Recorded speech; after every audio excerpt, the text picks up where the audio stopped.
भगवान विष्णु के वराह, नरसिंह, वामन, दत्तात्रेय, परशुराम, श्री राम, श्री कृष्ण, व्यास तथा कल्कि अवतारों की संक्षिप्त कथा। जब जब धर्म का ह्रास होता है तब तब प्रभु धर्म को दृढ़ रूप में स्थापित करने के लिए अवतार ग्रहण करते हैं। उनकी एक श्रेष्ठतम सात्विकी मूर्ति है जो दिव्यलोक में रहकर सदा दुष्कर तप करती है। उनकी दूसरी मूर्ति प्रजा के संहार और सृष्टि के लिए योग निद्रा का आश्रय ले शेषशय्या पर शयन करती है। वह योग निद्रा अध्यात्म चिंतकों की समाधि से भी उत्कृष्ट है। एक सहस्त्र चतुर्युगों तक शयन करके वे सृष्टि संचालन के कार्य से पुनः विभिन्न देवता आदि के रूपों में प्रकट होते हैं। सहस्त्र युग पूर्ण हो जाने पर वे देवाधिदेव जगदीश्वर विष्णु ही पितामह ब्रह्मा, इंद्रादि लोकपाल, चंद्रमा, सूर्य, अग्नि, कपिल, परमेष्ठी, दक्ष, देवता, सप्तर्षि और महायशस्वी त्रिनेत्रधारी शिव आदि के रूप में प्रादुर्भूत होते हैं। वायु, समुद्र और पर्वत ये सब के सब उन्हीं के विराट रूप का आश्रय लेकर स्थित हैं। महान प्रभावशाली सनय कुमार और प्रजा की सृष्टि करने वाले ऐश्वर्यशाली महात्मा मनु भी उन्हीं के स्वरूप हैं। प्रदीप्त अग्नि के समान तेजस्वी उन पुराण देव श्रीहरि ने ही समस्त देहधारियों के शरीरों की रचना की है। महाप्रलय के समय जबकि देवता, असुरगण, नाग तथा राक्षस आदि समस्त चराचर प्राणी नष्ट हो गए थे, एकार्णव के जल में दो अत्यंत दुर्धर्ष दानव प्रकट हुए। उनके नाम थे मधु और कैटब। वे दोनों युद्ध चाहते थे। सर्वशक्तिमान भगवान विष्णु ने ही उन दोनों को मोक्ष का अनुपम वर देकर मार डाला था। पूर्व काल में जब कमलनाभ भगवान विष्णु समुद्र के जल में शयन कर रहे थे, उनकी नाभ से एक कमल प्रकट हुआ जिसमें पहले ऋषियों सहित संपूर्ण देवताओं का प्रादुर्भाव हुआ। पुराण में ये परमात्मा विष्णु का पौष्कर नाम का अवतार या सर्ग कहा जाता है। पुराण वो विद्या है जिसमें मंत्र एवं ब्राह्मण भाग की श्रुतियों से संपन्न संपूर्ण वेद ही प्रतिष्ठित हैं। पुराणों में वेदार्थ का ही विस्तार किया गया है। उन अवतार में वाराह अवतार, नरसिंह अवतार, वामन अवतार, दत्तात्रेय अवतार, परशुराम के रूप में अवतार, श्री राम अवतार, श्री कृष्ण अवतार।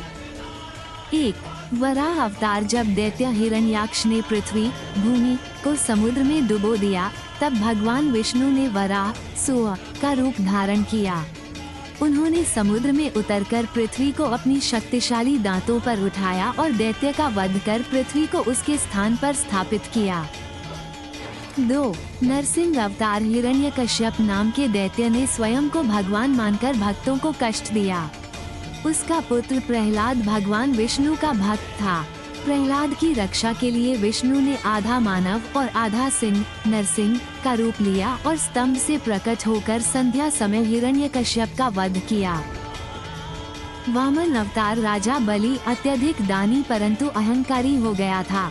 तब भगवान विष्णु एक बौने ब्राह्मण वामन के रूप में उसके पास गए और 3 पग भूमि मांगी। पहले कदम में उन्होंने पृथ्वी, दूसरे में आकाश नाप लिया और तीसरे कदम में बलि ने स्वयं को समर्पित कर दिया। दत्तात्रेय अवतार। दत्तात्रेय ज्ञान, योग और तपस्या के प्रतीक माने जाते हैं। वे ब्रह्मा, विष्णु और महेश तीनों का संयुक्त रूप हैं। उन्होंने संसार को आध्यात्मिक शक्ति, योग विद्या और ब्रह्म ज्ञान प्रदान किया।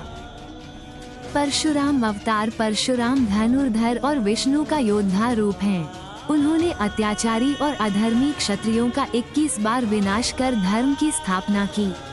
वे महाभारत के समय तक जीवित रहे और अर्जुन तथा भीष्म जैसे महान योद्धाओं को शिक्षा दी। श्री राम अवतार। श्री राम ने रावण के अत्याचारों से संसार को मुक्त किया।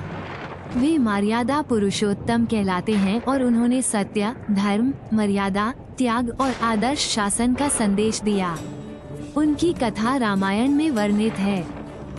श्री कृष्ण अवतार। श्री कृष्ण ने कंस और दुष्ट शक्तियों का विनाश किया।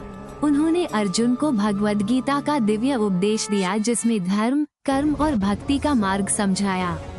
वह प्रेम, नीति, करुणा और ज्ञान के प्रतीक हैं। वेदव्यास व्यास जी ने वेदों को विभाजित किया और महाभारत तथा पुराणों की रचना की। उन्होंने ज्ञान को व्यवस्थित रूप से संसार तक पहुंचाया। उन्हें गुरु परंपरा का प्रारंभकर्ता माना जाता है। बुद्ध अवतार भगवान गौतम बुद्ध ने अहिंसा, करुणा और मध्यम मार्ग का उपदेश दिया। उन्होंने संसार को बताया कि लोभ, क्रोध, मोह ही दुखों का कारण है और मन की शांति ही मोक्ष का मार्ग है। कल्कि अवतार आगामी कलियुग में जब पाप, अन्याय और अधर्म चरम पर होगा, तब भगवान विष्णु सफेद घोड़े पर सवार होकर कल्कि रूप में प्रकट होंगे और दुष्टों का विनाश कर सतयुग की पुनः स्थापना करेंगे। अनुपम शक्तिशाली भगवान विष्णु के अवतारों की बारंबार चर्चा करने से पितरों को प्रसन्नता होती है। जो हाथ जोड़कर आदर पूर्वक इस अवतार कथा को सुनता है, उसके पितरों को भी अक्षय तृप्ति प्राप्त होती है। श्री हरिवंश पुराण हरिवंश पर्व अध्याय 4:1। जय श्री कृष्ण।